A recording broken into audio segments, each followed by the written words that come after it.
guys, this is Kelly. I am back with a process video. This layout is for Stuck Sketches and it is for their June 1st reveal. The sketch calls for 3 smaller photos and I am tweaking it. I'm going to be using one 4x6 photo, and for the third photo I'm just enlarging the embellishment cluster. So when I saw Paige Evans' new collection, the first thing that I noticed and loved was the color purple and the lavender. I just think it is so fun. I have a lot of trouble though using this color, but I found, or I feel like with this collection, because there's so many different pattern papers that have that purple in it, that it is much easier to use. And the second thing that I noticed and just immediately loved was the book theme that is going on. I love to read, and both of my kids do, and it's just neat to see. So if you can hear, that's Juliet saying hello. She is up here with me as I am recording this voiceover. So one of the things that I wanted to do with this photo was pull out the purple in it. I have, made a couple references to choosing pattern papers in my last couple of videos, saying how sometimes that I don't necessarily use the colors that are in the photo, but for this one, it just really worked well. Plus it, for once I actually had, that color purple that would, that I'd be able to showcase on the page. So I tweaked this sketch with the one 4x6 photo. This just goes to show that you don't always need multiple photos to tell your story. For this one, I'm sure that I have a photo of her reading a fairy book. I know that I have done a couple of generic reading pages. So what I really wanted to focus on with this one though was the fact of this particular line of books that she was obsessed with. And when I say obsessed, I definitely mean obsessed. This child still owns several of them. She doesn't read them, but just for keepsake, we just can't get rid of them. But she would go to the library and come out with stacks of books. And, 95% of them would be fairy books. And I just wanted to document this little part of her, her childhood.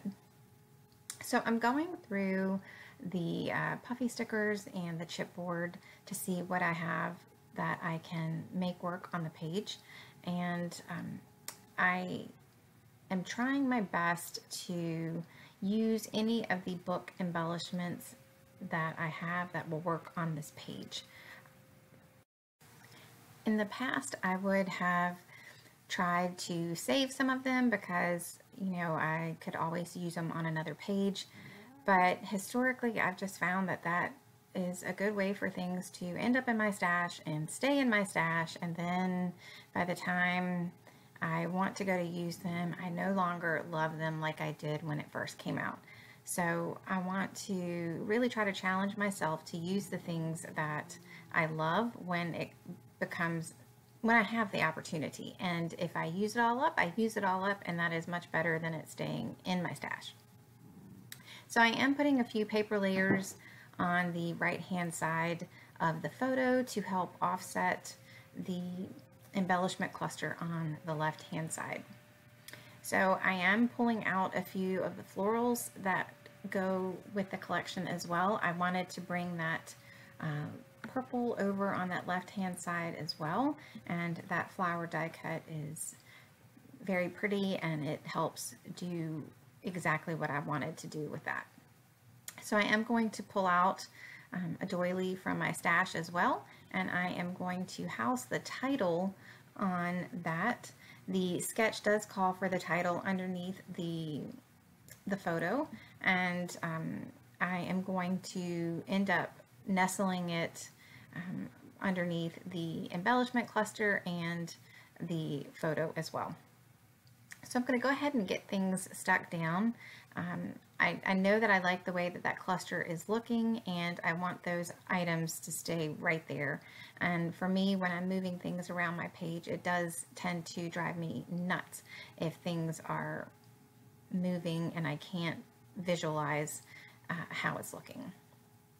So I've decided to go ahead and stick down these main clusters. I know that I am going to stick with this, and I don't necessarily know what else I'm going to be doing on the page, but I know that this is going to work.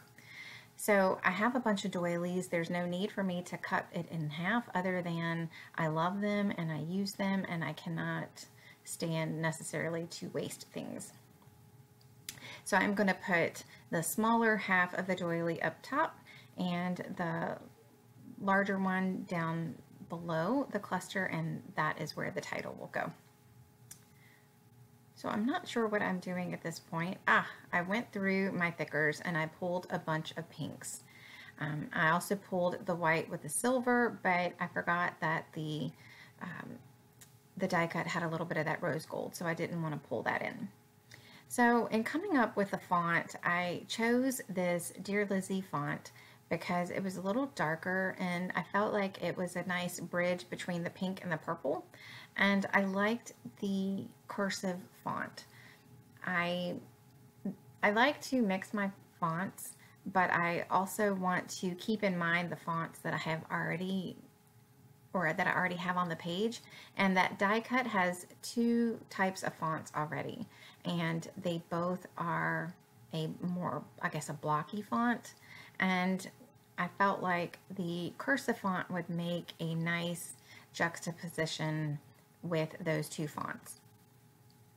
So I'm just going to title this Fairy Books, and with these letters. I wanted to make sure that I had enough of the letters to make that title. And then I'm going to pull in these Webster Pages small tile letters to complete the title and say Obsessed with Fairy Books, because that pretty much is, that was very accurate at this time. So with me positioning my title, I want to nestle the Y with the K, and I like the way that it just tucks under there. I guess technically there's a little bit of trap space between the B and the Y, but for me, I like the way that looks. It looks like it belongs together. It keeps the title all in one spot. So that's just a little tip when you are deciding where to put your title and how to nestle some of your letters. So I am going to adhere the second part of the title that says Obsessed with. These are letter stickers. They're tile stickers from Webster's Pages, and I love this font. It's just a good generic, very useful letter font. I like the size as well because they're smaller than October Afternoon's, the mini market, and for me, a good basic small font like this is I can get a lot of mileage out of. So I'm looking through the pattern paper, again, the 6x6 pattern paper pad, and I have decided that I need to go ahead and fussy cut some of the flowers from this. I cut out quite a bit of this because it does take me a while. It was definitely more difficult for me to do with my wrist, and I needed to go back and fine-tune it, and it did take me, I did this over a day. My wrist is better. It just is still pretty sensitive to certain, I guess, movements, and the cutting was one that tended to aggravate it. I will say this though, I know that there's some people that craft that have arthritis in their hands, or maybe rheumatoid arthritis, and they have some issues with the trimming and things like that. My little 6-inch trimmer I've been able to use without a problem, and I can just use like the back of my hand or my forearm to push down on that. So if that is an issue for you, look into that. It's just, that was a happy accident, a little incidental finding, and I know that there's several people that have posted before, and I hope that that might help you. So one of the things that I really wanted to do with these flowers was stitch on them, and I still might do it. I might wait and just put this layout aside, and once my wrist is better, reevaluate it and see if I still want to do the stitching. I just feel like it would add just such a sweet detail, but I just knew at the time that my wrist would not be up for that. So these triangles, these were offcuts from another layout, and I loved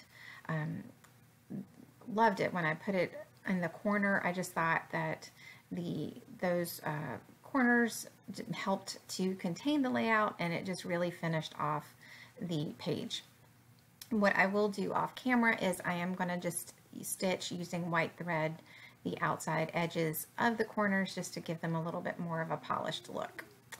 And for the final detail, I am going to just add some enamel dots, sprinkle them around the clusters. I have a lot of enamel dots, so I can probably use these on the next 30 pages that I make and just barely make a dent in my stash. So I'm trying to use these when I can. So that's it for me today. Thank you so much for joining me. I will link the Stuck Sketches blog in the detail section below. Be sure and check them out. The design team has some wonderful pages to share with you using this sketch. I'm sure you can find some more creative ideas, and we encourage you to play along with us, and if you submit your layout, you have a chance to win a couple of prizes. So thanks so much, guys. I will see you soon. Take care. Bye.